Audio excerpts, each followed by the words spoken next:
All right, we're heading out to do a podcast with John Shipp, Mr. Film here in Kansas City. So let's see how it goes. Welcome to the mayhem. Dick and Lloyd mayhem. Media mayhem. Marketing a mayhem. You might love it, you might hate it. It's my favorite freaking show. Lloyd, introduce our guest. Dick, anything about film in Kansas City, it points to our guest, John Shipp, who is, gosh, John, what? You're known as the film peddler. The film peddler. That's right. That was a self-appellation because motion picture distribution has always been one of my loves. In the 70s, when I was had my own distribution company after I worked for MGM for 8 or 9 years, that's how I still think of myself, even though for the last 30, 35 years I've worked from the other angle, the exhibition perspective instead of the distribution perspective, you know. Wow. But life is sweet, yeah. You know, you've had a sweet life. There's a lot of terms there that we need to look into. First off, Film Row, what does that mean to Kansas City? What does that term mean? Well, historically, the motion picture industry, domestic theatrical here, USA and Canada, has maintained around 32 different areas of the country where they had their film exchanges as such, where Paramount opened up, Columbia, MGM, Fox, Disney, et cetera, et cetera. They had their offices there, and along with the distribution offices would come all of the suppliers, the popcorn people, the seats people, the projection people, the ticket people. The entire industry would locate in a small area that would allow exhibitors from these little towns in Kansas, Missouri to come to town and to make their deals in a finite area. So the Film Row area in Kansas City, Missouri specifically is the nexus of it is 18th and Wyandotte. Mm-hmm. So you can just kind of go in that little area around there, and that's where everybody was located. Everybody. I mean, that is Film Row. And around the country, because of gentrification and just the changes in real estate values, there's practically no other Film Row areas that have as many of their original buildings extant now as Kansas City does. So we're one of the few really surviving Film Row areas where we still got MGM, their building, Fox's building, Universal's building, Columbia, et cetera, et cetera. So Film Row that's where you went to buy your film and buy your popcorn. Would they send the films there for distribution to the theaters? Yes. Okay. The film shippers right here, it would have been, actually we had our own little company called Independent Film Shippers back in the 70s because we were dealing in a lot of volume. But the studios maintain a huge collection of their physical prints right here because of the central location. Kansas City, and the interesting thing about Old Film Row here in Kansas City, that it appears that our Film Row was one of the first ones in the country. And it would have started maybe as long ago as around the turn of the 19th century, around 1898 to 1902 in that area. There would have been some people who were exchanging films with other little theaters because, you know, after you play it a week, it's pretty much your audience has seen it back then. Holy cow, what kind of a film would have been in existence at that time? You know, Sally Rand Fan Dance on a... Yes, among other things, exactly. It would have been... Who was at Kansas City? Well, Kansas City's production industry would have been a little bit later than the exhibition part of it. But if you want to get into that and some of the early history here, we've got a couple of fascinating characters who are absolutely iconic figures that no one has ever heard of. Really? Yeah. In 1904, here in Kansas City, Missouri, there was a retired fire chief by the name of, give me just a second, George C. Hale, Captain George C. Hale. He had traveled the world representing Kansas City's fire department. I mean the entire world. He had won these international awards for innovations in fighting fires. He developed these special ladders, all kinds of special equipment that allowed people to get these fires out quicker, and he was a really greatly well-known guy in that particular end of it. But he came across someone who had an idea and then got together another idea, and they developed something called Hale's touring cars. And what it is, they started with a Pullman train car. right here in Kansas City. It would seat around 70 people. They put a little screen at one end of it. They set it up on gimbals, and speaking of gimbals, and gimbals on the Macy's camera, too, yes. yeah, Oh, yeah. set it up that way. They had sound effects on the outside, and in the front of the just say that this is the Pullman car right in the front right there. They would be showing footage of different cities from around the world. But while people were sitting in their chairs watching them in their things, there would be people outside who would be doing sound effects. Like if you were looking at this travel log thing for Switzerland, you'd be going up the mountains and you would hear the creak, creak, creak, and then the whistle of this and the horn blowing and the it was absolutely. You're exactly right, man. You're exactly right.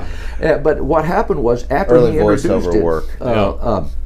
So the first one that was used, that was shown, was at the World's Fair of the St. Louis Exposition in 1904. But he came back to Kansas City, of course, and refined it. And in 1906, I believe it was, at Electric Park, he opened up one that was actually a twin. I mean, he had a 70-seater here and right behind it another one. But they built a huge facade for it, and it was an instant smash hit at Electric Park, which again, if you guys know the history of Electric Park, fascinating place. It was Electric Park that caused Walt Disney to come up with Disney World, or Disneyland, I should say, his very first one. And he borrowed so much from Electric Park. It's just unbelievable. And it was right off the east of the plaza, was it, Electric Park, or east I think of it was out around here? 40th and a Prospect, or around there. There were actually two Electric Parks. The original one was built next to the Heim Brothers Brewery, which at the time... Down the River Market area, I think, yeah. Yeah, I think you're right. Yeah. I think you're right. But at this time, this was in the late 1800s, it was the largest brewery in the world. So they had it there for a few years and just outgrew the space and ended up opening it up separately. But while they had it there, I read somewhere that they had a direct line going from the brewery to there, so they could ship the beer over as it was brewed all the way to people to be drinking it there. Unbelievable. And that was Electric Park, mind you. So Oh, this holy city is cow. so full of history. But back to George Hale and his touring cars.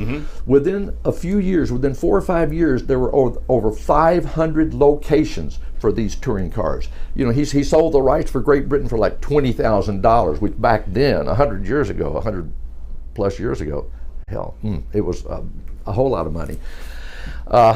People like Adolph Zucker, who was the founder of Paramount Pictures, people like Louis Mayer, Metro-Goldwyn-Mayer, these guys at the time were running little either Nickelodeons or penny arcades in New York City and thereabouts. When they heard of this thing, they grabbed a hold of it. And the bottom line is, this Hale's touring cars for a few years had this fabulous run around the world: Beijing, Mexico City, Europe, South America, you name it. They were located all over the world, and they did fantastic business for a short period of time. But it was essentially like this was the linchpin between penny arcades and Nickelodeons, and people have never even heard about this. That is a fabulous fascinating history. story. And Has anybody ever done a documentary where they've replicated this scene? And quite frankly, it's unbelievable. Well, yeah, it is. It's just one tiny segment, man. And at the time, maybe 10 or 15 years ago, when I first started coming across this and everything, well, my initial thought was, we've got to do this in Union Station. What a perfect permanent exhibit you'd have. Yeah. And instead of Switzerland or Berlin, we'd be showing Kansas City and all of its great attractions for the area like that. But again, it's so easy to have. We've got thousands of ideas. So easy to have those ideas, but carrying them through to fruition is a different story. So no, we've never been able to do anything about it. But what a wonderful subject that would be for some type of a documentary. Sure would work. be, yeah. Well, I have a feeling you got a lot of these stories. You know more about film history, I think, probably. No, not really. It's just I'm older, man. I'm so old and I've lived through these things like that, so it appears that I do. But no, there are much more, much more articulate and much more knowledgeable people about. They can't be getting more down in the articulate. weeds. You started back yeah. at what was MGM? Started with MGM as a student booker at $62.50 a week in Memphis, Tennessee in 1963, as a matter of fact. It's been fun every fucking step of the way. It's been fun. That's always been kind of my guiding light and everything is to have fun, to enjoy yourself. Have you ever veered outside of the film world to make a buck? Well, or have you always just stayed on that track somehow or another? Making a buck has just never been one of my priorities. I'm between fortunes right now. Probably will be for a while. It's just never been a priority. For me, what's always been fun is it's not the thrill of the chase, but it's coming up with something that looks like it makes sense, that you can help make happen if you can get the right people together, and then moving from there. Sure. It's how we started. It's how we started Cinema KC 10 or 12 years ago. It's how we started Thank You Walt Disney, Butch and me, and actually John Hart. John Hart was one of the original guys on there. In fact, John had the original idea of doing a statue of Walt Disney. He called Butch. This would have been 20, 25 years ago. He called Butch because he knew Butch was a Disney thing, and we were working on a little documentary on young Walt Disney at the time, which Butch never finished. Mobster. So John called Butch and said, "Hey man, come on, no one has ever honored Walt Disney here in his own home. What are we going to do?" So then Butch immediately called me, of course, because we worked together on the film stuff. The big money stuff, we didn't work together. That was all his. He made the big money. I worked on the not-for-profit stuff that never made a penny off of, that cost us thousands of dollars. So, which is what we wanted. Okay. You're a business spender. Is what Well, now wait a minute. You apparently, I heard that you made $22 million distributing independent films. Where is that money? I did, but John? that was then and this is now. That was in the 70s when I handled films like Harper Valley PTA and the original Halloween and Toby Haliki's Gone in 60 Seconds. What a character. You know that Disney did a remake of it starring Nicolas Cage on Gone in 60 Seconds, but the original one that Toby Haliki made, have you guys ever even heard of it? No. I don't think so, no. Yeah, you must. Absolutely fabulous film. Yeah. But that's a long story, but a good one. Back in the 70s, we were very fortunate because the company that I had, Thomas and Shook Films, which I just incorporated my name after I bought the company from Howard Thomas, who was retiring, had a fabulous lady, Mary Hayslip, who was our office manager and handled all the tough stuff, and just had a great crew of people. And we were fortunate enough to be able to open some offices in St. Louis and Des Moines. And for about 8 or 10 years, we were pretty dominant in the independent distribution end of it. You were booking those things all over the place. Well, mostly just in a couple of thousand theaters in central part of the country. We handled the exchange areas of St. Louis, Kansas City, Des Moines, Omaha, and then there were other people like me who had, Dallas, Chicago, New York, Jacksonville, Denver, whatever. But Roger Corman was one of the guys that I made a whole lot of money with. We invested money in these things, and Roger had some of these great drive-in exploitation movies. And we cut a pretty fat hog back in the 70s like that. Was there ever a Roger Corman movie without cleavage? I'm going to take that as a no. I don't think so. I'm trying to. I don't remember one. It was mostly. I'm not sure if this is G-rated, but it's mostly fighting and fucking. That was kind of the. And I used to be told by various people that work with Roger that when he was looking at a screenplay like that, if three pages went by without some fighting and fucking, he said, fix it. Three pages max, man. Rewrite. You got to wake up those guys in the back of the drive-in theater like that. Yeah.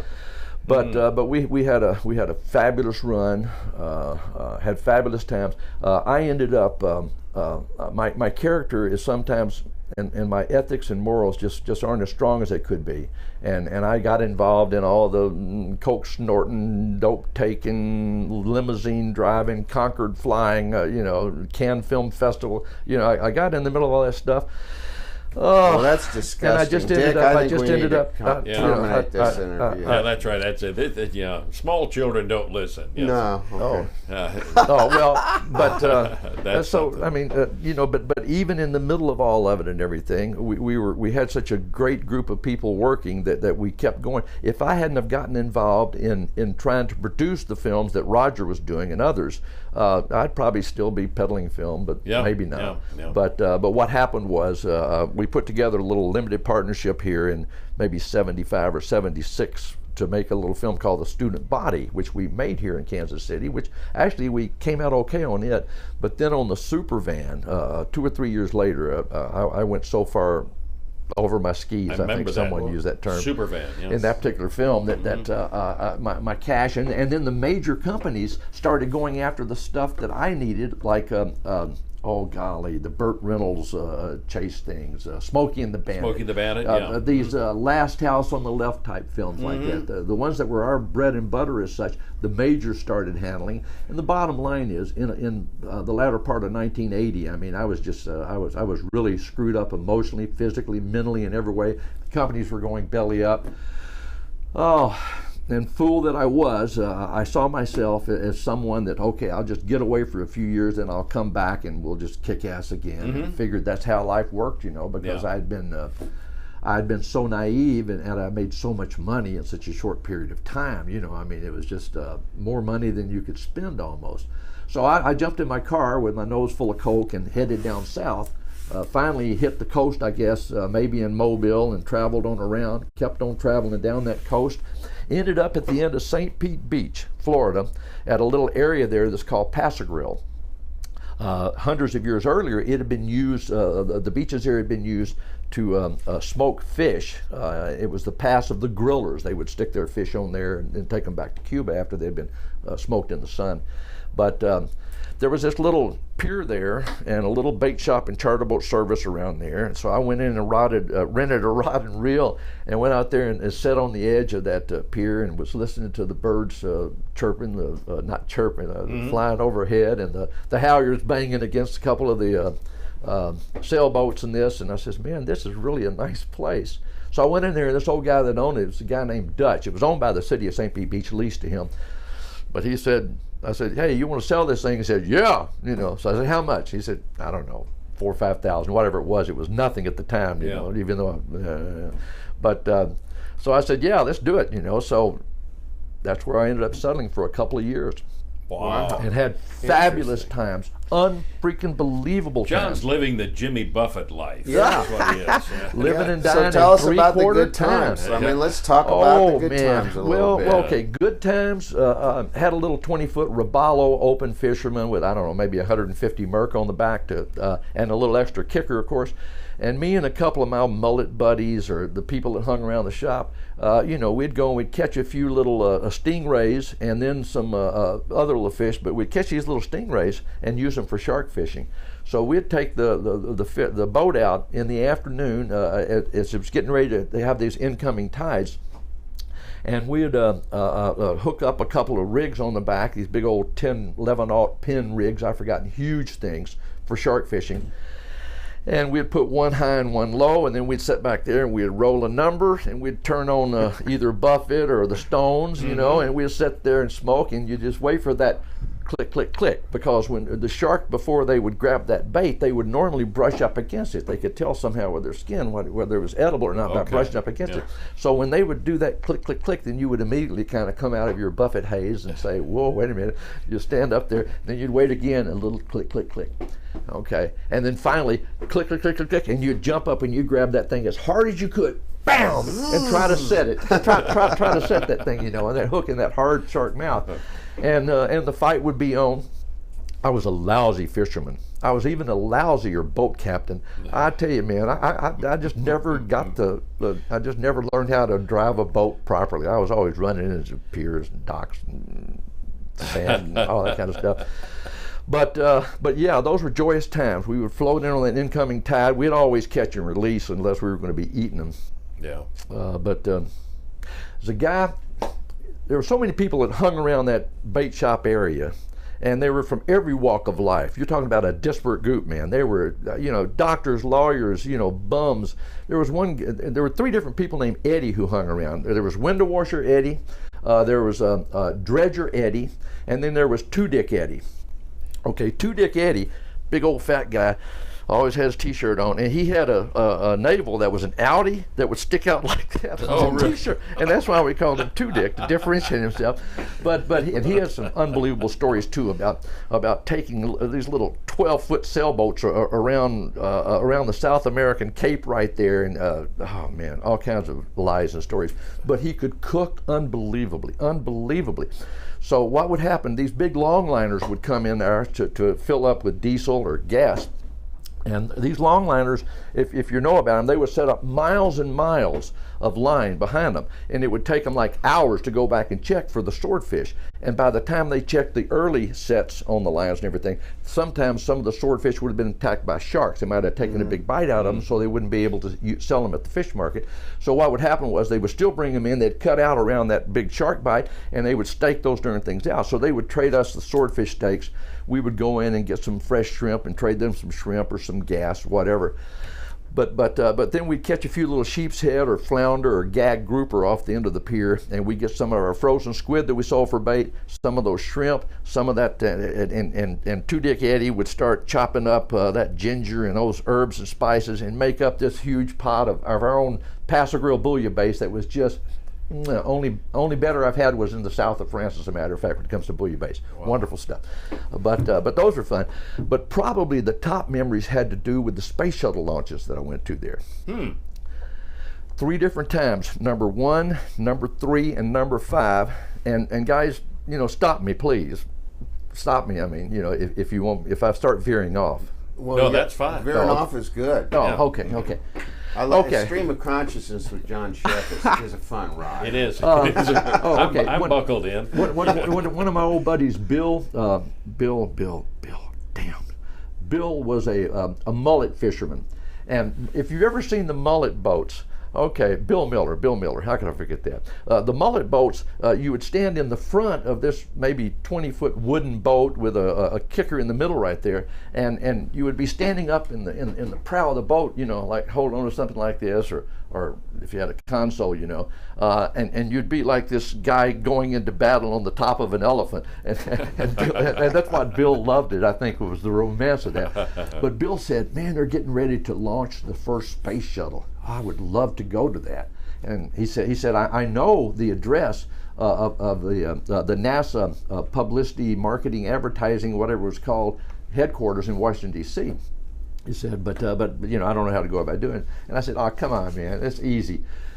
We'll do a little documentary about the space shuttle launch, and maybe we'll be able to sell some footage to one of the TV stations around here. But it'll be really simple." So I went down to the printing place nearby, and we did some Paso Grill Productions, put it on the nice letterhead, with the names of, this guy was the director, the producer, you name it. Yeah. But we had a list of like Two Dick Eddie. Catering Two Dick Eddie. We had like 10 or 12 of us, that I put on the stationery, sent it out to NASA. Sure enough, man, they wrote back and said, "Yes, sir, we're happy to. We'll give you your press credentials, and everything." Wow. So we rented a big old RV and took a few kegs and cases of beer because everybody was big drinkers back then. And we headed out across the state of Florida to either Kennedy or Canaveral. I forgot what it was called back then. And of course, the first space shuttle shot was really an amazing media event for the entire world. I mean, there were TV crews from all over the world attending that. But we went through the line and we got our credentials. So here's a group of people in cut-off shorts and no socks and a T-shirt. And we had one of those little yellow underwater cameras was the only camera we had because everything else fell out. So we didn't get a lot of good shots. But the experience the night before the launch, which usually took place 5, 6, 7 o'clock early in the morning, the night before the launch, you got these thousands of media people from all over the world that are on the infill there. They had some stands there. They have the countdown clock, a digital countdown clock between you and the Columbia sitting there getting ready to go up. And then over to the left was the vehicle assembly building, which is the largest building, I think, enclosed in the world. We toured that. So here we are, a group of crazy fishermen, who knew nothing about anything, just having a great time walking around with everybody with all these thousands of huge cameras, this and that. And during the entire time that you're there, you see these police people with their dogs, and they're walking around just everywhere, sniffing around. And then you see these other people clicking, taking, because back then you didn't even have digital, as I recall. It was just click. And we found out later they were taking pictures of everybody because they had a blackout tent and everything that they would compare those faces to any known terrorist type thing. So we cleared that. when we got hungry, we would just go to one of the networks. They had these trailers set up with a line of food through there, a buffet, and you didn't have to ID yourself, so we ate free. And we collected all this printed material from all these different companies from all over the world that were involved in one facet or another of the production of the thing. So, and I'll try to hurry this up. Okay, but back to number one again. When it finally, it was actually delayed a day or two, and we had to come back. But let's just say, okay, they got that countdown going on the infield clock there. The 0, 8, 7, 6, 5, 4, 3. By the time it got to 1 or 2 seconds, you see this big round puff of smoke at the bottom of this thing. It's gray at first. And then a second later, the sound hits you, bam, like that. I mean, it hits you, it just immerses you. You're just sitting there just vibrating with the sound, and then that gray turns to gold and yellow and orange and just starts spreading out like this, and that big beast just starts going straight up in the air like that.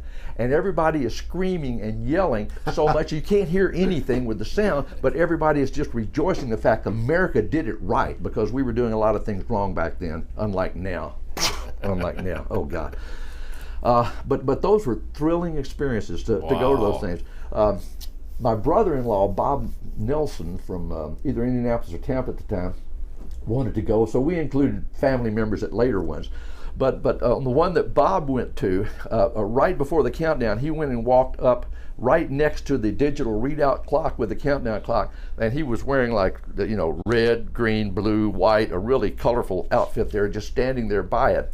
And the next week, when Newsweek or Time came out, they had a double truck page of the blowout, and he was standing there right at the end of it. Like, wow. It was that was funny. So you kind of got back into film, generally, through that photojournalistic endeavor or whatever. I mean, you were out fishing, and you kind of got pulled Something back brought you off the dock. Well, what brought me off the dock was the no-name storm of the summer of, I think, 1983 or 84. Quite frankly, it's still a little foggy back there. But we had it essentially blew my bait shop into Boca Ciega Bay there, which is where we were located, right? Boca Ciega Bay leading right into the Gulf like that, and totally wiped out. Put what I had in storage, and I think that was the time that I went down to Key West for about a year, and because I'd come into a little small windfall enough to keep me fishing all. Key West, a fabulous place. I'm sure you guys know it and have been there many times. What you got there that I always enjoyed, walking drunken down Duval there, going to the Bull and going on down the line there. But the mixture of the gay crowd there, the artistic crowd there, the conks, the people that were born there. The chickens. The roosters run around. Loved that early in the morning, man. Driving around, every block had its own little rooster. Used to love that crowing in the morning like that. Yeah, and then you got you got all these fishing communities, and then the touristas, mostly from Germany and Canada, that were coming down there. And you got this wonderful meld, this wonderful mixture of all these nationalities and cultures and societies coming together right there in that one little place. Back in those days, it was really magic, wasn't it? Yeah.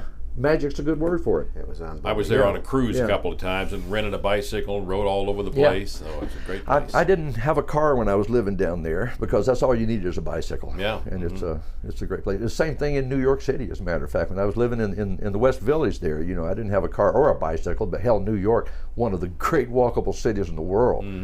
Fabulous, fabulous place. Loved it. Well, we're in this room here we're surrounded by film posters, and we're in a cool space, one of Butch Rigby's developments at 601 East 63rd Street. And in the room, we've got, I'm assuming you have some kind of connection to the films that are posters up here. Well, right? it's a peripheral connection with a lot of them, because Butch and I have been collecting movie memorabilia for the last 25, 35, 40 years. And we've got he's got his collection of many thousands. I've got my collection of many thousands. These are just some that happen to be at the top that I put on the wall because it was handy. So no special connection here between these? Not really. Look around at these. Tell us about some of these films that you have some memories attached to them. We've got Kansas City Bomber here. We've got a lot of local. Well, I would rather talk about the connection with those three posters right there, which we did when we were having Film Fest Kansas City at on the Plaza. No, Cinemark on the Plaza right there. I forget, darn it, I wish I remembered the agency that did those for us. But a lot of these are just some that, again... and what year was that? Oh, man, I don't know. I'm guessing 20 years ago, but, you know. No, but there's one on the corner there that I have a very special connection to.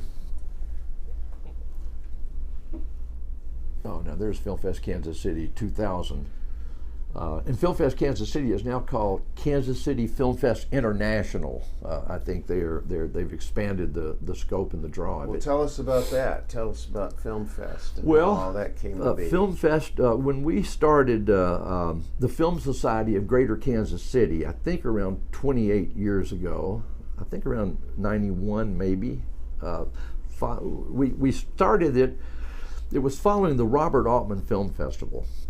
The Film Commission here of Kansas City, the Greater Kansas City Film Commission, I wasn't a member, but Lou Vaughn, one of my buddies, was a member, and he was in California most of the time, so I attended the meetings with him, and I ended up, John Altman and I ended up becoming the chairman of the Robert Altman Film Festival, and we brought about 22 or 24 of Bob Altman's movies into, it was actually the Crown Center Theater at the time, and had a festival for several days, brought Bob Altman in, gave him a Lifetime Achievement Award, which was kind of cool, and got, I don't know, he signed so many autographed posters for us of the thing. I don't have one up here right now.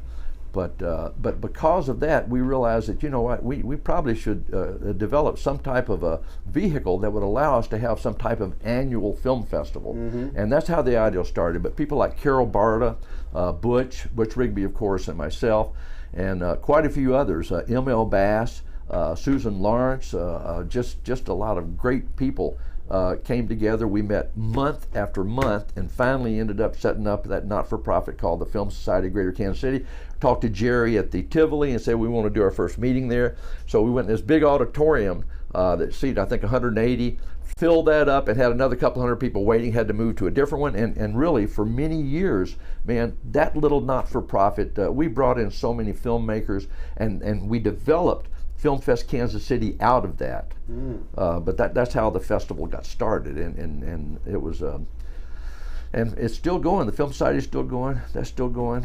Cinema KC. So you know, So thank you, Walt Disney. Bob Altman. Pardon? You got to know Robert, and then sure. the other family member you mentioned. Oh, John Altman. John's a local guy, and Yeah. he's done a whole lot of stuff. You probably met John No, before. John, sure.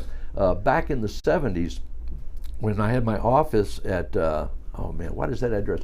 It was a building there in Westport where Asiatica was. Yeah. Ron Rook's record shops. Right. Music Exchange. Music Exchange. That was Yeah, Ryan, we were on the Rooks. second floor there. Joe Service owned that building, and Joe is Sure. still one of my closest buddies. We still have breakfast Wednesday, Friday, and Saturday of every week. Every week. Cup, I believe. At the Cup Yeah, with Joe. I've seen you guys around. Yeah, yeah. Well, why the hell didn't you come over and say hello, man? I mean, Well, I come on. walked by and waved. Oh, okay, yeah, and Butch is there Wednesday and Friday, you know, so we've got our own little niche. I just got a little while ago, actually a couple hours ago, got a text from a buddy of mine at XWA, which I go to occasionally, and he said Brian Cranston's been here for the last 2 hours. And he said drinking coffee, and I said, "Cool, you know, it's breaking beans, right?" Yeah. So a few minutes after that, he texted back and says, "No, it's not Brian. Brian, it's Chris Cooper. Oh, You know, Chris who Cooper. lives here Okay, locally, sure. of course." And so Does Chris still live big here mistake. in the area? I don't believe so. No. I haven't spoken to him in many years, many years, since he won his Academy Award, as a matter of fact. Yeah. But his mom was here and had a whole lot of family here, and a lot of our people, like Ann McFerrin, went to school with him. I think maybe you guys know Lonnie Shelton. You're into baseball, right? Aren't you? Little I bit. thought I saw you with the. Yeah, I other mean, thing- oh, okay. I know a little bit about it. Lonnie does a newsletter about baseball, politics, and history here in Kansas City that is absolutely fascinating. That if you're interested in Kansas City political history, he and some other attorney, Mike White and Pocinelli, started Pocinelli, White, and Shelton, which is still a huge law firm, as you yeah. know. And he does a fantastic newsletter. Yeah, That if yeah. you are interested, let me know and I'll forward it to you, and he'll put you on his list. But got great political history. Talk to me about another thing I see here, poster. Yeah. 69 minutes. Oh, isn't that embarrassing? There's It's a just lot horrible. of local older people in the city who, as young people, were in that movie. I love the way you struggle with not using the word talent when you said local, and then you hesitated to not say local talent. And that. Yeah. Thank you for that. Yeah, well, Jack Posinger was the executive producer of it, and Jack Yeah. still does. Jack Goes to the Movies, Sure. and has been around many, many years, and is Yeah. a fabulous fella, one of my dearest He buddies. writes some things for Hearn's. Yeah, he does. website, He does. blog. Yeah. That he does. Lou Jane Temple, and Lou Jane I saw a couple of weeks ago, and she's published 10 books now. I think she Yeah. said 10 All right. novels. All right. But She does Lou, mysteries related to food. yeah. Very, But, very popular stuff. and Lou Jane, as I recall, was kind of one of the progenitors of the Westport area. I mean, she was down there in, like, I think the 60s, really before it started. Down in the taking Westport off. trucker era. Yes, as a She matter was of down fact. there, She of and course. Sal Capra and some of those other old timers. Sal Capra, what a sweet man. Too bad he's gone. He was an interesting guy. Yeah, yeah. Sal was my general partner on a couple of the is that productions. He right? was my general partner Okay. on Student Body and Superband. But this film, 69 Minutes, was a spoof on 60 Minutes, the radio show. Joe Leahy, who is a very talented voiceover guy, was one of the producers and acted in it. And, we sat around. A guy named Ian Morrison directed it. Ian's claim to fame was a movie that he had made earlier called Slimetown Blues, that when we premiered it at the Midland Theater downtown, we had put some bumper stickers for a slime job come to the Midland Theater. Stan Durwood saw those on some car and said, "Get those things off. I don't want to see a slime job at the Midland Theater." So we took the bumper stickers off, but when we had the premiere on this film, Slimetown Blues, we gave away free turkeys. We had turkeys in these little wooden crates out front of the theaters, and the glasses that we gave people, were not transparent because it was, if you watched it, it was so bad it would bother you. But that was the big payoff scene in that particular film. I remember Ian telling me this. Yeah, we had this old station wagon, man, and we were going to run it up this hill and then crash it, and that was going to be the denouement, even though he didn't use that word. So they shot the scene, fabulous. Checked the cameras, no film in the camera, so they lost that film. And Oh, my. that was kind of the way the production Okay. went, and it's kind of the way this film went right there. 69 minutes. 69. Well, I remember my buddy Katie McGuckin was in it. I Oh, think. Katie was great. She yeah, brings it up yeah. an awful lot. You're kidding, aren't you? I know. You're serious? I think she has mentioned it to me a time Oh or time. man, that reminds me. One of Bob Mann's. Bob was my attorney and my partner in the Bijou early on. Yeah, sure. Bob's out in Colorado now, but Bijou Theater, which Bijou was in Theater. Westport. yeah, in Westport. Home back of the in the Dick and 70s. Jay Friday morning radio broadcast. Home of the Friday morning Dick and Jay Where radio I still broadcast. have guys come up to me in the supermarket and say, "I skipped school on Friday mornings and came down there." Oh, you're kidding! Yeah. You're kidding! Wow, Quite a that's, show, That's, yeah. that's kind of cool. That's kind of cool. What about Wonderful. the Bijou? Anything else about the Bijou? Oh, the Bijou was, oh man, fabulous little theater. Never made a penny there, of course not. Mm-hmm. But it was essentially a retro house. We would print up calendars and we would book films in advance, and all the John Waters films and the Fellini films and all these little kitschy art films that wouldn't play anyplace else. We would play them there at the Bijou. But the Bijou's, what really got the Bijou on the map was a film called the Rocky Horror Picture Show, which, Oh, as you yeah. guys know, the Sure. first really primal screen movie. Right there. It was playing in Boston and Austin at the time. I seem to remember that rhyme, Boston and Austin. And I was thinking, you know what, man, if we can put this in here and we can play it, we can build it up like they're doing. And I told everybody we're going to be playing this thing for 5 years. No one believed me. We put it in there. We played it for I think 10. Every Friday and Saturday at 11 o'clock and 1 o'clock, because we only seated 104, a little mini theater, small little thing. But it brought memories to people. I still, not as often as I used to, but run into people that saw it there, and it was actually a life-changing experience. There was this one guy named Kim, I forget his last name.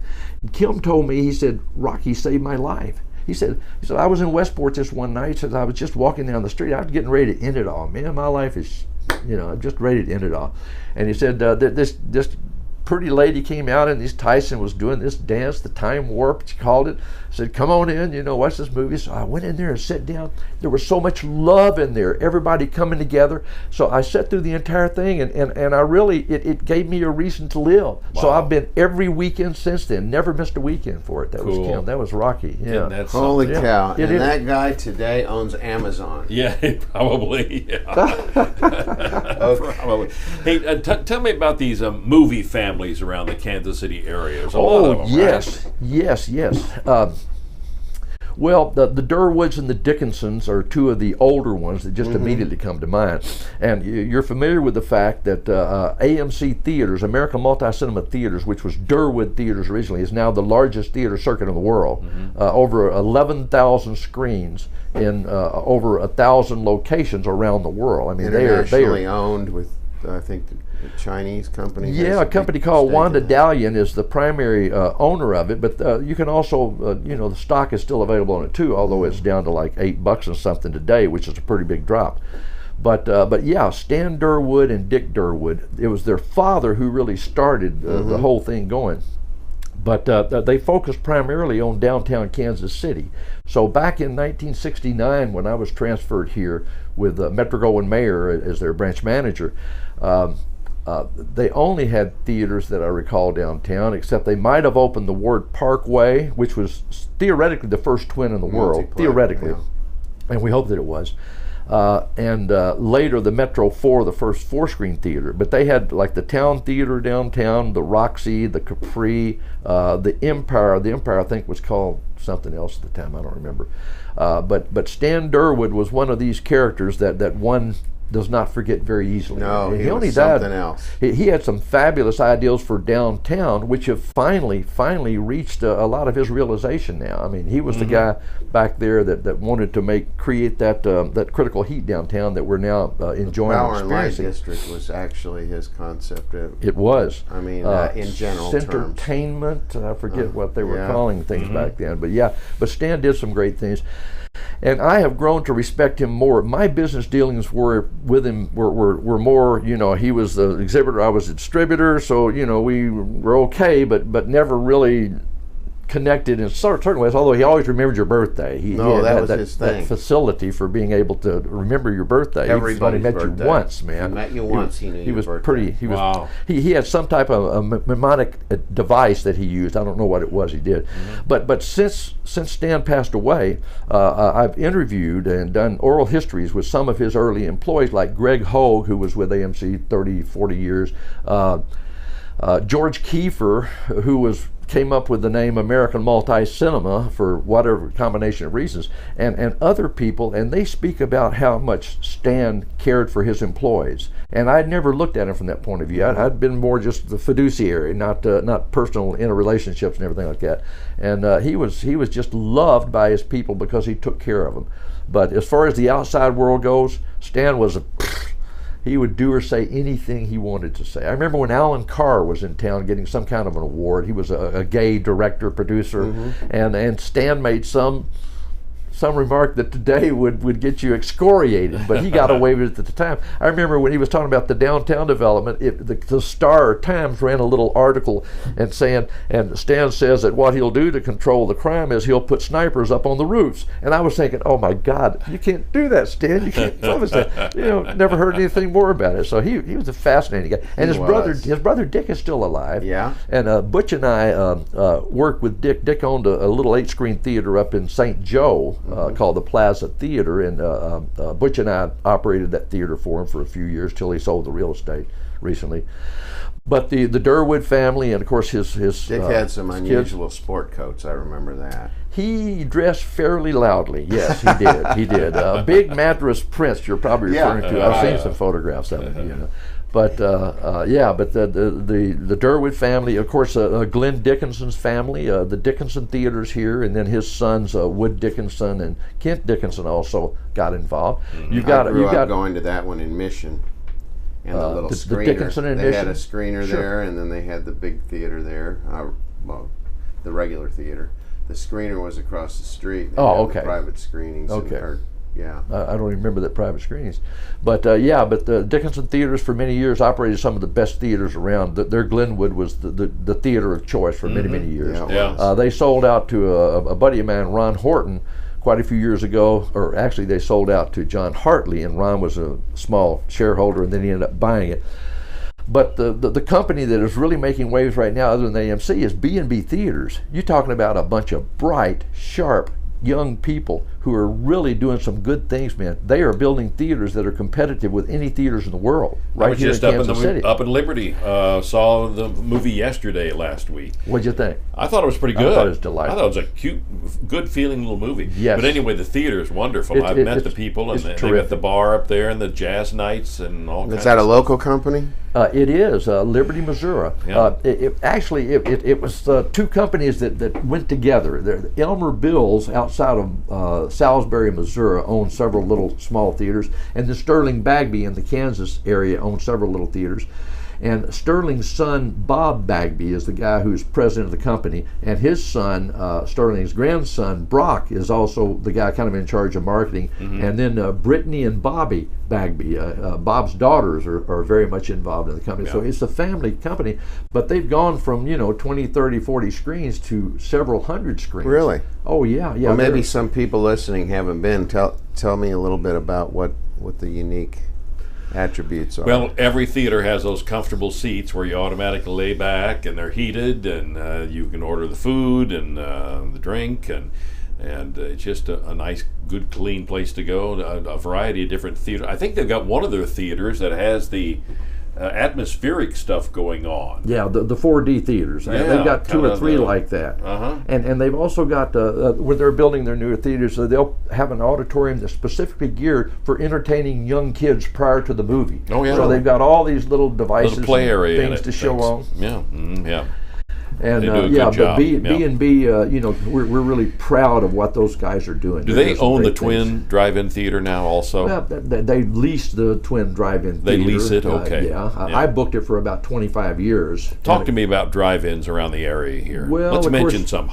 I remember Highway 40, Hart Drive-In, Leewood. Help me out. The Fairyland. Yeah. There was so many drive-in theaters around this area for a while. Well, let me give you just a couple of little comments then, if that's okay. Okay, the Fairyland Twin Theater. Okay, that was operated by the Finkelstein family, although the Brancatos were owners of a good chunk of it. Myron Finkelstein was the manager of the thing, and Myron was the one who did the booking and buying. And what happened was later in the 70s, because of their demographic audience there, in these two screens, they would have one screen, it would be some type of kung fu fighting type thing. They were really big back then. The other screen would be a so-called soft X film, the sexy stories, not hardcore, but soft X. Sure. So Myron came in one day and he said, I got so tired of people asking me, which screen is it going to be on? He said, I put up two signs over, one on each screen. The one said sex, the other said violence. They don't ask me anymore. They just go in sex and violence. Great. That was the 63rd Street. The Highway 40 drive-in. A couple of guys we hadn't mentioned, Lou Vaughn and Martin Stone. Lou Vaughn and Martin Stone, again, two of the nicest, most creative people that this town has seen. And back in the late 60s, they would have gotten together and built their first drive-in, the I-70, which would have gone Hammers to Tong up against the Hart drive-in and the 63rd Street drive-in. Yeah. But it was a success immediately. Shortly after, they built the Twin Drive-In in Independence. Then they built the State Twin Drive-In in Kansas City, Kansas. Then they built the North Twin Drive-In up in North Kansas Now, what City. era was all this building going on? In the 70s. 70, okay. And then the South Twin Drive-In in Olathe, which is now where the Studio Theater is located, as a matter of fact. So they had, and they bought the Lake Park Twin. So they dominated the drive-in business here. Although you also had the I-35 Clayco Drive-In. Well, Clayco, I had Claycomo up there, or the Clayco. That's what I always went to. I grew up in that area. What about the Hilltop Drive-In in Gashland? Oh, Remember yeah, that one? Hilltop, yeah. Okay. uh-huh. The Riverside Drive-In. I remember Riverside was always the one Yeah. where, you're going to the Riverside. I know what's going on there. That was a Commonwealth Theaters building, and which was at the time in the 70s when Poseger was their director of marketing and advertising. They were one of the largest theater circuits in the country. They were the largest drive-in theater circuit in the country, in mostly just small towns in numbers wise. So, yeah, we've got Commonwealth Theaters. Richard O'Rear was chairman and head of Commonwealth for many years. Fabulous company. They were solid as a rock. Yeah, good. What do you people. think about what Butch has done down in North Kansas City with his place Butch who? down there? I'm sorry. That Butch guy in the next office. Oh, over the here. Riggleby guy. Yeah. Hey, he's but Butch is one of my dearest friends. He's like a kid brother almost, and he came up with the idea of the Screenland. Let me tell you how. Okay, the Screenland restaurant, the Screenland Cafe, was located at 18th and Wyandotte. It was the heart of Film Row. Okay. Martin Stone and Sylvia Stone owned it. Okay, Martin was Mid-America Theaters. Okay, in addition to the drive-ins, they also built the Blue Ridge, the Seville, the Chateau, the Truman Corners, the Watts Mill Theater in Heath, Ohio, and a couple other locations. So they were indoor and outdoor. But Martin and Sylvia had owned the little Screenland Cafe there, and before Butch took that name and protected it, he asked Sylvia Stone if it was okay if they use their name, and I've always respected him for that. But Butch he's done a great job in again playing films that appeal to a particular market, just like Jerry Harrington has done at the Tivoli, which we are still regretting the demise of the Tivoli Theater, and always will as far as that goes. Well, we owe him a lot for fighting that battle for a long time. Absolutely. Bringing all those. Absolutely, and of course Jerry started in the Bijou Theater, Right. Working for my wife Summer after I had left Kansas City in 1981. And then took over the lease and renamed it the Tivoli. And then when the Manor Square three-screen theater across the street opened up, he moved his Tivoli operations into there and operated them both for a while. But Butch did a great job there at 17th and Washington. And, his idea of using the fat chairs, the recliners, and everything. I know that the AMC people sent people down to just examine some of his buildings. Sure. And now he's not involved on a day-to-day basis. He still owns it, of course, but he's got two great guys who are operating his Armour situation and Crossroads situation. Okay. Adam is just terrific. Adam and Brent, great people, and boy, they are always full of ideas. But yeah, we're really proud that Screenland Theaters is here. I'd love to see Butch continue to try to expand his brand. It's just that he's got so much on his plate right now with all the real estate that he's developing like he's this. a busy It's guy. keeping really busy. And this is a beautiful building. Really is, yeah. Where we are, 601 East, is nice. 63rd Street. More Yeah. to come, I guess, east of here. Yes, absolutely. Well, plus other buildings around the city that he is. I've got to salvaging. ask this here. I don't know if I dreamt this or not, but maybe you can verify it. Seems like I was driving down in central Missouri at one point on a highway, and I saw a movie theater set up that was circular, and the cars would pull up to a small screen, and there was a projector in the middle that projected to all the screens, and it was right in front of your car. Did that ever exist, or did I Yes. dream that? No, you did not dream that. And they played mostly, actually, he started in Joplin. I Okay. forget the name of it, the Circle something like that. Yeah. Not Circle Jerk, Yeah. but the Circle something drive-ins.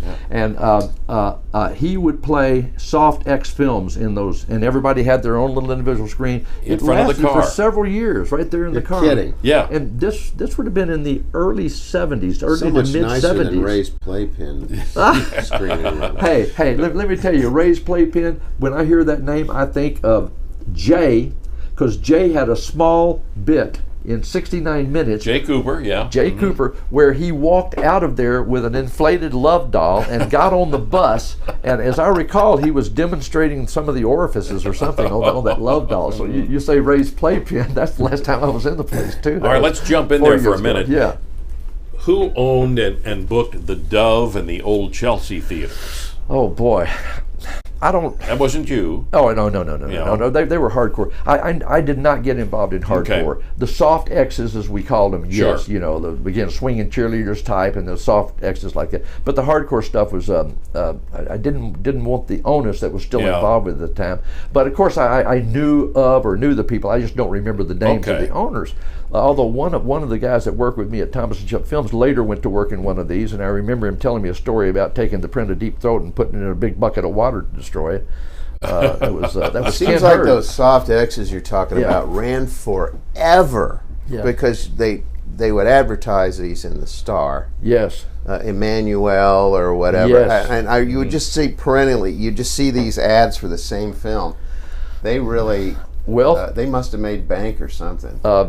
those soft X's we did well on. We couldn't play them in a whole lot of theaters, but we did well on them. And incidentally, there was a lady in the who had an X-rated theater locating in the Union Station. I'm trying to remember her name. I've even got a couple of ads from it. So you might not know that they used to play X-rated films in the Union Station right there in the main thing. They had a little Wow, and they little had a theater there too. Yeah, Circle yeah, Theater. that was it. I don't know if it's Circle, but there was a theater in there that played the X films, the soft X Wow. anyway stuff. Yeah.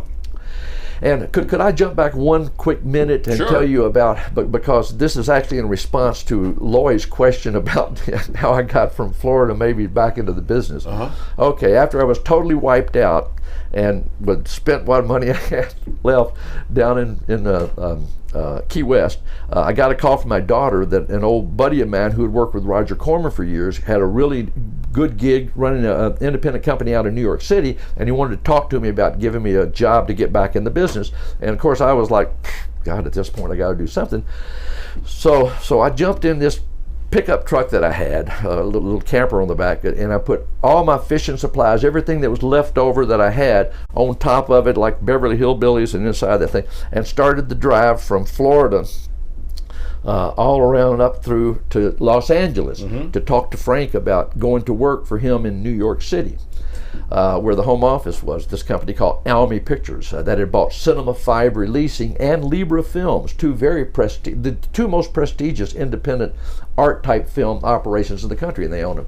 So I jumped in my pickup and started that long drive. I ran out of money about in Mobile, Alabama, so I started trading stuff out of the back of the truck for gas and sandwiches. You know, I'd look for the little back door like service stations that, you know, that I knew I could get away with and traded stuff. So I made it to Memphis where I had family, and then they stacked me for enough to get to Kansas City where I had family, and they stocked me enough to start the drive from Kansas City on over to LA. So here I'm motivating that this truck still loaded down with everything that I had left, because all my good stuff I'd sold or hawked, you know, prior to that. So I got in Vegas and said, I'm going to splurge. So found this little motel outside of Vegas, checked in there for a night instead of sleeping in the truck. And they have one of these TV sets in there where you put the quarters in, you know, for 15 minutes. So I watched television for a little while and then continued my trip to LA. Made it to LA. Met with Frank like the morning after I got there. Made a deal with him. He loaned me $1,000 to buy a sport jacket and some slacks and shoes because I was in my fishing regalia. That's all I owned at the time. And got me a ticket to fly to New York. So I had to put my truck with everything left in storage there in LA. So flew to New York, and the company put me up in a really nice apartment there, a really, really nice apartment. It's in the gentrified area of Hell's Kitchen that they call Clinton, or they did 30, 40 years ago, whenever it was. Okay, so here I am suddenly in New York City. The week before I was fishing in Key West, 2 weeks With before, your whatever. bait shop blown in the bag. So here I am in New York City with this gig as VP, General Sales Manager, USA, Canada, Acquisition, Distribution, Production, all that crap. And then a week after I got in New York City, there was this huge convention going on called Show West in Las Vegas. So the company flew me to Vegas, a suite at the MGM Grand. So in a period of 2 weeks, I went from that quarter machine in that little place to a suite at the MGM Grand, and that's exactly, maybe encapsulates my life in a nutshell. Oh, I mean, wow. It's been just kind of like that. And you know what? I mean, whether you're up or down, you're in or out, as long as You're alive surfing and life, your brain's aren't you? working, man, Surfing nothing life. else matters. Nothing else matters. That is phenomenal. But I love Wow. that trip. Love that trip. Yeah. What's the film industry like today? What's going on in there? Technology and things. I think we talked about that a little bit. Man, double, boiling trouble. I mean, it's just No projectionist really around anymore. And I think the union is called the IATSC, the International Alliance of Theatrical and Stage Employees. They were the in fact, I had to contact them to find out some stuff about Frankie. I don't know that they have any. I think he was the last living union projectionist in this part of the country, although maybe in Chicago and New York, some of the other markets, they might have one or two. But no, essentially, you know, your employees have to operate that equipment because They it's are really- merging with the elevator operators union. Because you've got to Yes, keep that critical But- mass. Of course, what's happening this year? That's what's happening. There's so many things happening on so many levels. But what Disney is doing in entering into their streaming, and what Warner Brothers doing entering into their streaming, what Universal will be doing, what Amazon and Apple are doing, I'd say that things are in a state of God, not uproar. Yeah, a state of uncertainty is what it boils down to. Right. Now, a buddy of mine in Wichita, Bill Warren, builds the finest, most luxurious theaters in the world. And I'll defend that statement. In the world. He sold his circuit a couple of years ago to Regal, but he is next in 2 weeks. He's opening his new 12-screen, ultra luxurious, marble, etched glass, anything the best that money can buy outside of Oklahoma City again, in Midwest City. wow. But Good but God. there are still people building theaters, Yeah. and the big circuits are still converting the old sloped auditoriums to, of course, the fat chairs, the food, and the drink, and that's just. B&B is really on the leading forefront of coming up with other innovative ideas, like the theater they opened up an hour recently. I know has a bowling alley attached to it, Okay. and they're doing outreaches to make things more regional than just to see a moving Wow. image. I'm still waiting for the day when they have walls all around you, floor, sides, ceiling. It's all Yeah. projected. Yeah. And Yeah, it's- they stick glasses on you, Dick. Oh, do they? Yeah. Is that 3D? Yeah, that's virtual reality. Oh, I gotcha. Oh, that's it. Yeah. Okay. And of course, 3D is really in the midst of a huge demise right now. Yeah, You know, I mean, it's people Yeah. just aren't buying that at the movie theaters. We'll usually have one show a day in 3D for the first week and then drop it. But I like this. I'm waiting for 4D to come out. 4D. well, 4D is out. that's what they're calling That's something, what yeah. they're calling those seats you were Where it referring snows to on you. that move like that and splash stuff in your But do face they have and do people this stuff. outside making sound effects? Oh, there you go. Yeah. That's what we need. You know what? It Give occurred to voiceover me. actors a job again. Oh, there you go. Okay, yeah, okay. Occurred to you. You're a particular petard there. Is that really how you make your living, Lloyd? I mean, is voiceovers more now? Is that really what you do? Well, more than I've anything, been or- doing that for 20 years. Yeah. Okay. Yeah, still with William Morris. Yeah. Endeavor, Yeah. same wonderful Oh, agent. wow! Really cool. Yeah. Yeah. Sounds like it leads to good stuff then. Well, it's it's a little bit related to the industry you've. Oh, of course it dealt is. with. I mean, you know a lot of folks in that business, Yeah. right? Yeah. Yep. Hey, could we talk about the Boulevard Sure. drive-in? Sure. Because we passed that up when Sure. we were talking about drive-ins. Sure.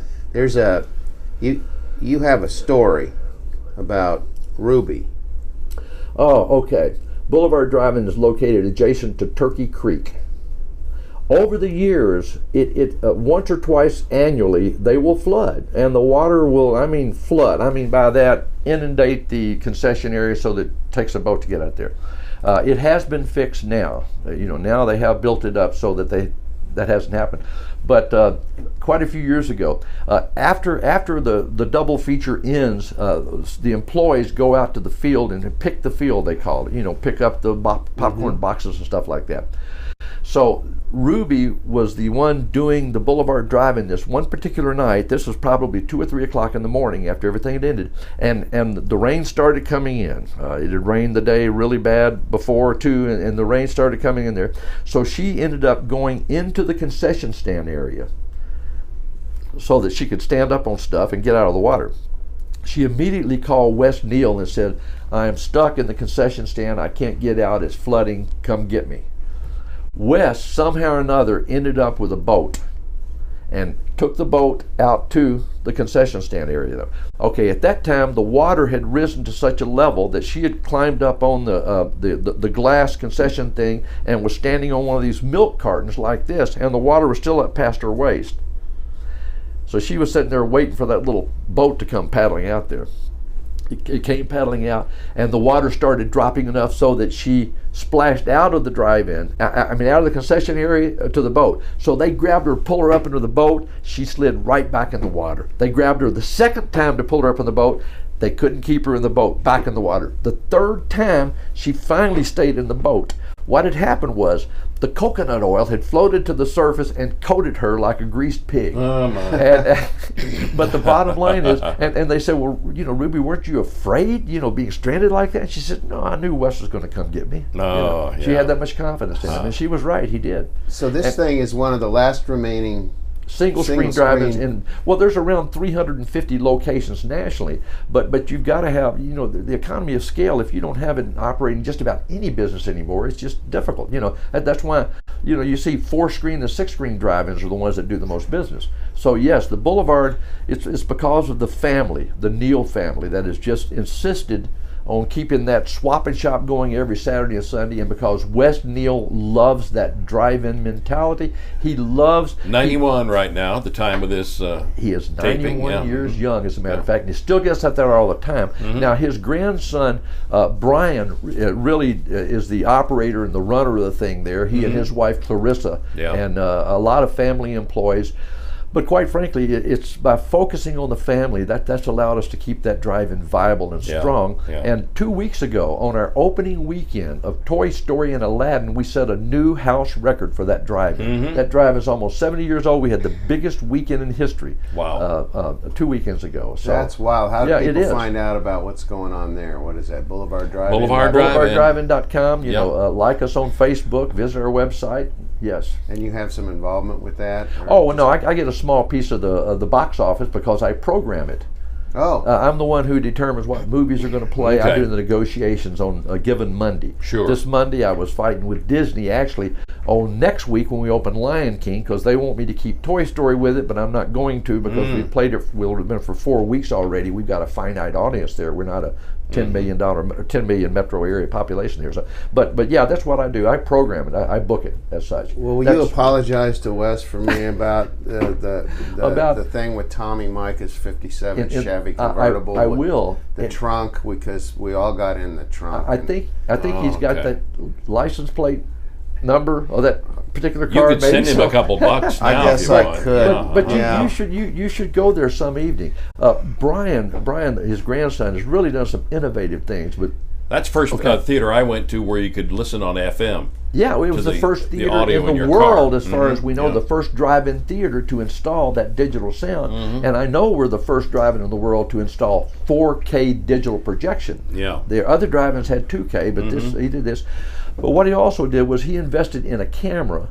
So before the movies play, you got all these kids running around waiting for this and that, and they bring the camera out and they film the kids doing this and that, and it shows up on the screen. Oh, so the cool. parents are in the car, they're watching their kids on this 100-foot screen. I love it. It's just great ideas. It's a long time since we used to take the spotlights on the side of our car and shine them up on the screen. Now it would be laser pointers. Yeah, we don't want that either. But wow. But the Boulevard perseveres, man. It does. That's great. They do a great job. Love to see that thing still, that anachronistic thing still thriving. It's wonderful.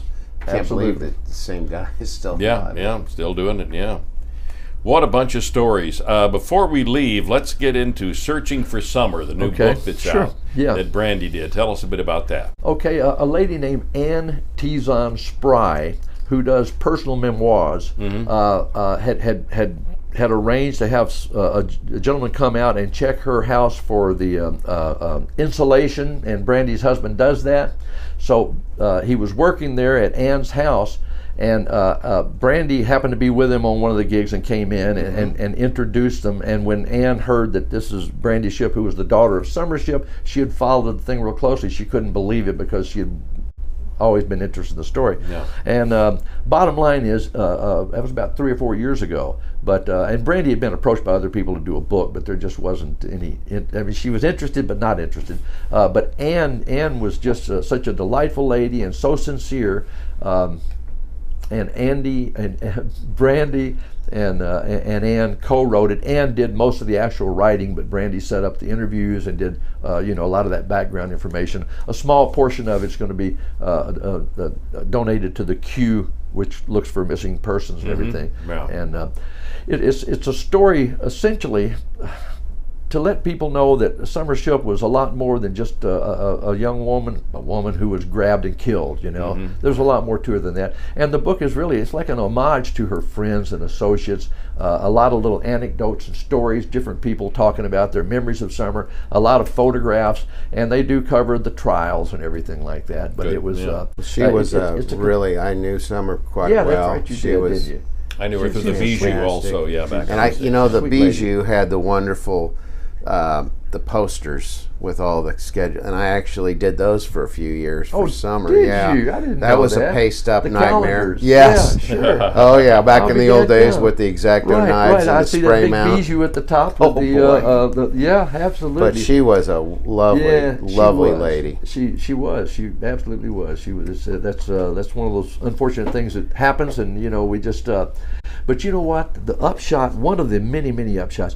There are so many wonderful people in this town, in this city, in this area. You just can't believe all of the help and the assistance that Brandy and the family was given during those dark days. It Sure, was, yeah.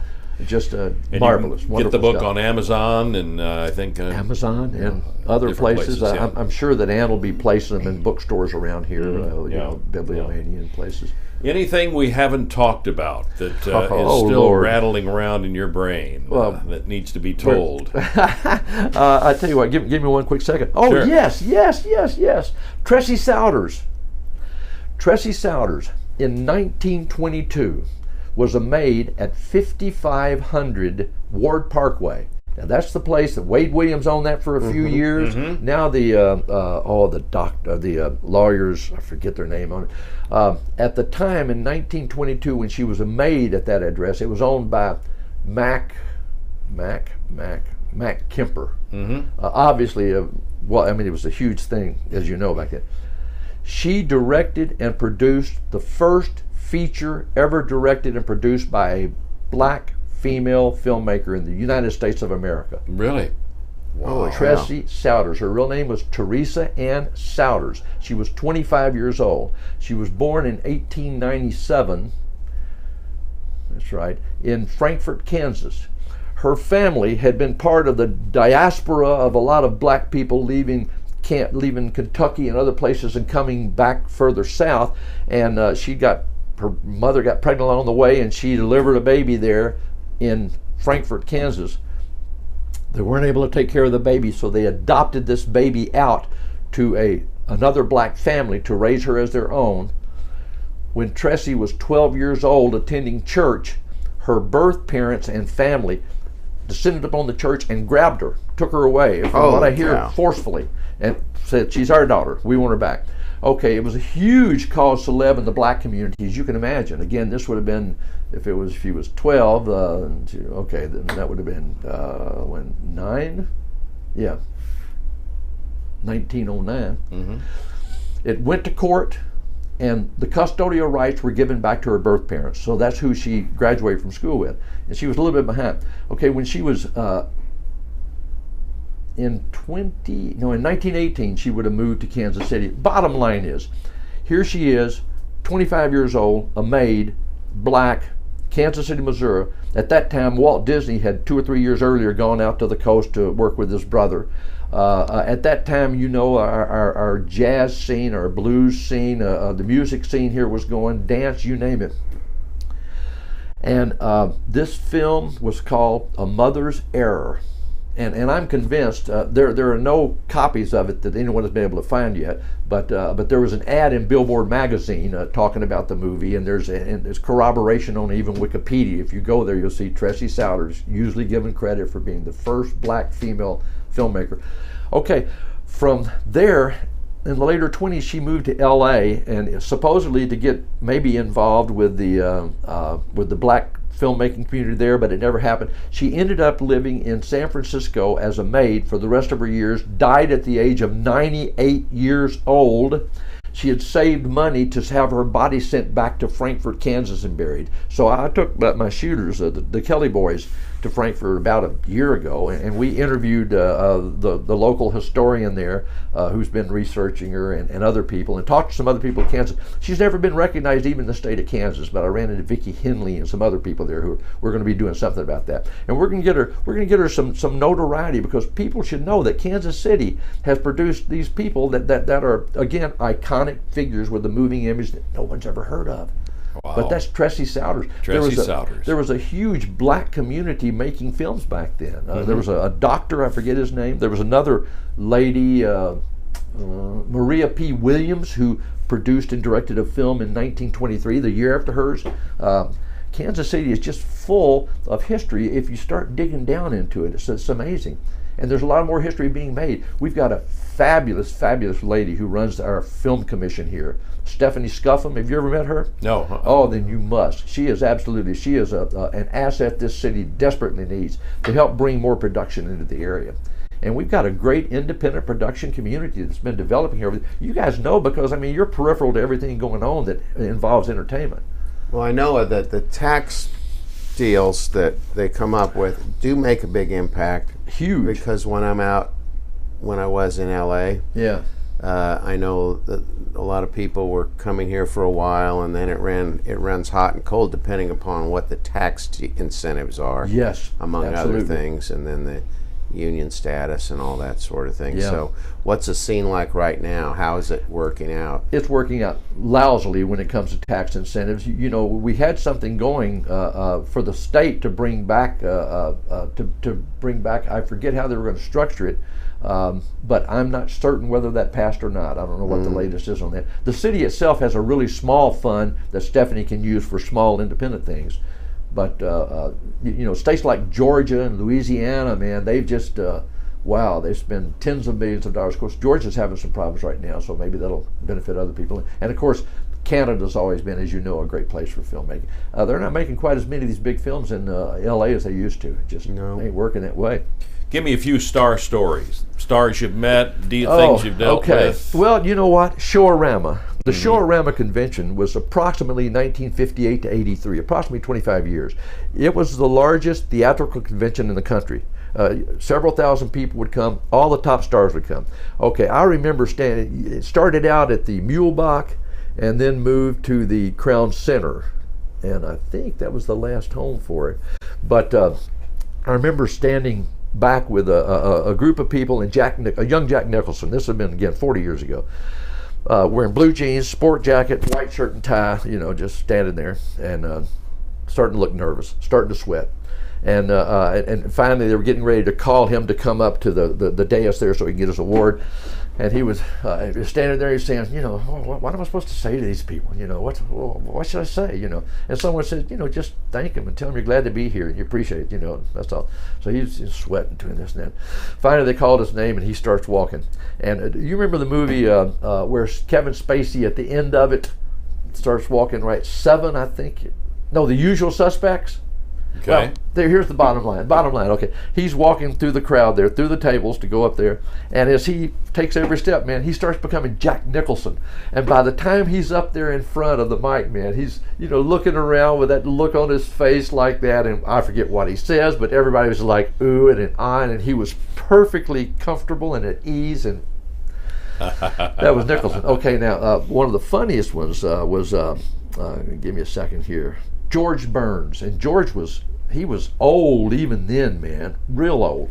But we had set up a deal with one of the model agencies, either 50 or 100 models in swimming suits, to escort him into the banquet room, the banquet space. So here he comes in with all these pretty women around there, and he's standing up there at the mic with a cigar like this, you know, looking around like that and looking at those women, and he says, you know, I don't know how to say this, but half of you are going to be disappointed tonight. And the audience absolutely fell out of their chairs. They absolutely loved it. That's funny. What a guy. Another one. Jack Lemmon. And I didn't really get to spend much time with him, but some of the other people did. one of the nicest guys they'd ever met in just every level, they said. But this particular angle was told me by someone whose last name is Durwood. I won't tell you his first name. And he was there. So here's what happened. She was, Diana Ross was sitting up there on the dais next to Jack Lemmon. They both had movies in for whatever it was. I forget what they were at the time. So in the middle of the banquet, Jack Lemmon, Diana Ross stands up and politely walks around back there and sits down at one of the tables in front that had an empty chair, and I think that Dick was there. And after the event was over, whoever it was, asked her, why did you leave in the middle of that like that? And she said, well, Mr. Lemmon had been drinking a whole lot, and he needed to urinate, and he didn't want to leave, so he took the wine glass and he filled it and set it down on the floor, and I didn't want to stay there. Oh my gosh! Wow. Yeah. Dick, I thought that was your trick. Lloyd, we've learned something today. You thought you had invented that, eh? Yeah, as they say. Wow. Now, Joanne Woodward and Paul Newman. Paul, yeah. Delightful people. At the time that I was involved in picking them up or taking them to their suite, and the suite at the Crown Center on the top floor, you guys probably know it. You got, and I can't believe I remember 45 years later, but you got the State Suite, the Plaza Suite, the Royal Suite, the Presidential Suite. Those were the four big money ones. I would always get, because I thought I was such a big shot, I would always get the State Suite or the Plaza Suite. Those were my favorite ones. Okay. So during this convention, I mean, of course, I was representing so many of these independent companies that I was really, really busy during that. But so the place was always full, and and Clint Eastwood used to come up there at least a couple of different nights. I remember him coming up there and hanging around. But nice fella, and give me a second. Oh, okay, Joanne Woodward. She would fly. Paul Newman would not fly at the time, for whatever reason. So he took a train in and she flew in. But they had it scheduled so that we picked her up at the airport and then came to the train station and picked him up, took him into the hotel. And when they walked into whatever suite it was we had for him, I remember both of them just stopping and looking around and saying, you didn't have to do anything like this for us. This is way too nice. My job was keeping Coors beer in demand in the refrigerator up there, because he was a big Coors beer drinker. But there were so many stars that came in, and this was the big deal back in the '70s. And let me tell you, quick Wolfman Jack. There was a movie called Hanging on a Star that I was going to be handling in the Midwest. Wolfman starred in it, so we brought him in for this deal. And I went with the limo to pick him up. Back then, when you took the limo to the airport, they had a big Show-A-Rama banner on the side. We had a motorcycle cop in front, a motorcycle cop behind, pulling over traffic to get to the airport to pick these people up. I mean, I can't even imagine something like that. I'm from Hollywood. Pull over. And we would use mostly off-duty cops as the limo drivers and bike drivers and everything. So the Wolfman came on out. He got in the back of the car, and he reached in his pocket to pull out a number to light up. And we said, "Oh no, we've got an off-duty cop driving here." And he said, "I ain't leaving until you get another driver." So I took the driver for a walk, and I always carried extra $50 bills around to tip as necessary. You guys know how that can go. So I gave him a $50 bill and said, "Man, I apologize, but can you get one of your other drivers that's not a cop to come out?" We had to wait 20 or 30 minutes, but finally another driver came out, got in the car, and Wolfman, okay, thank God. Don't deny the Wolfman his reefer. The movie was held up, and it never even went into release for some legal problems, lawsuits back and forth. I don't remember, but that was my buddy Jerry Jones, Radio What city Jones. am I in? Wowie. My buddy Jerry Jones. When you see, if you ever get bored enough to look at that little doc called The Film Peddler. Yeah. Jerry's talking about, he worked on Tunnel Vision with me and some of the movies that I handle, but he's got a great, the way he describes Wolfman is just priceless, man. like that. Gosh. But, yeah, I mean, Cool all the stars experiences. that you ever heard of would have been out there. Wow. So, All right. As far as Life is Sweet, Pharaoh, yeah, I just have to put in a plug for the Pharaoh Theater, The Pharaoh Cinema, Independence. Independence on the Yes. square there. You have to hand it. To the folks there, the McLeans, Cindy and Ken, who continue to operate the square there on such a high level. A lot of good businesses. And there. and that little 4-screen theater is a little dollhouse. It's kind of the old-fashioned neighborhood type theater, but it's a marvelous addition to the square. And I've been booking it for 20 or 30 or 40 years officially. They always have the new films in there, so you're doing a good job. We do. Thank you very much for noticing. All right, cool. All right. Gentlemen. Well, Anything what a else? fun conversation, I'll tell you. John, I'm not even sure I can get out of my seat buckle here. I mean, this has been quite a wave of stories. I didn't mean to develop it to a soliloquy, but Well, that's good. That is you just invited perfect. it. What a ride! What a You ride! didn't slap me, man. And it's still going on. That's the fun thing, man. This is so fabulous to be to be an older gentleman, older fella, and still every day wake up, and just be. Wow, thankful, man. Well, you're a real prize for It's Kansas good. City. I mean, no. That's a super. No, thank you. We got any film? I'm There's a committed. lot of film action here, and you've been in the center of it all. So. I just. Well, at least I've since been the toiling Nickelodeon. Toiling in the vineyards, just like everybody else, but I've just been lucky to have a lot of really apt people that I've hooked up with. Now, one other quick thing: the documentary things you're doing. Where can we see those? What's happening on those? Your historical stuff. Okay, my initial perspective is purely doing it to save it, to save the information, to save the stories, to save the perspectives of these people who, and forgive me for repeating that, who've toiled in that vineyard for so many years. So we've interviewed, I think, 8 or 10 different people. As far as the final presentation format, we're not really certain yet, but for certain, I did talk to Ann McPherson, who's an historian for here and there, and we want to be sure that this information, that these interviews, these oral histories that we're recording, will be available for research for people in the future who might be looking. What about AMC theaters? How did that start? Or how did B&B? How did all this stuff come about? But also, we've got some fantastic short vignettes. People like. I saw a mention on one of you gentlemen's pages somewhere about Jody Rovick's sister that you knew, went to school with. Right. I think. Janice, Yeah, Janice. Jody, we talked to for about an hour here, got fantastic stories. People like George Kiefer, who worked with Stan in his early days, in his Ward Parkway days, in the creation of the circuit. People like Jack Posier, of course. Butch, even I've spoken to. He's the youngest one yet. Even Butch? Even Butch. Well, Butch has got some really good stories, man. I'll bet he does. Butch is. He's. We probably should have gotten you, Butch, and Jack in the same room. No, and you let the shouldn't. lies fly. Well, now who's producing this? Is this you, or is there a group, or are there other people helping? The Kelly boys, the guys, are the ones who are shooting it and who will end up editing it and doing everything. Again, we're looking at this as probably a 1.5, 2 year project, and we've done maybe 15 or 20% of the people that we want to do. So we're just gathering the background information is the bottom line. But we're saving these stories the same way that we've been saving all of these movie posters, 35 millimeter. I've got maybe 8,000 35 millimeter theatrical trailers. I've got an underground storage bin. But my wife has for years been saying, why? But as far as I'm concerned, it's treasure. It's not trash, Well, John, thank you for such a great day of stories. This is wonderful. Well, how kind of you to say so. The one thing I want you to remember to let Loy and myself know is the next time there's a screening of 69 Minutes. Yeah, you know what? I will, and we will set something up. All right, for sure. good.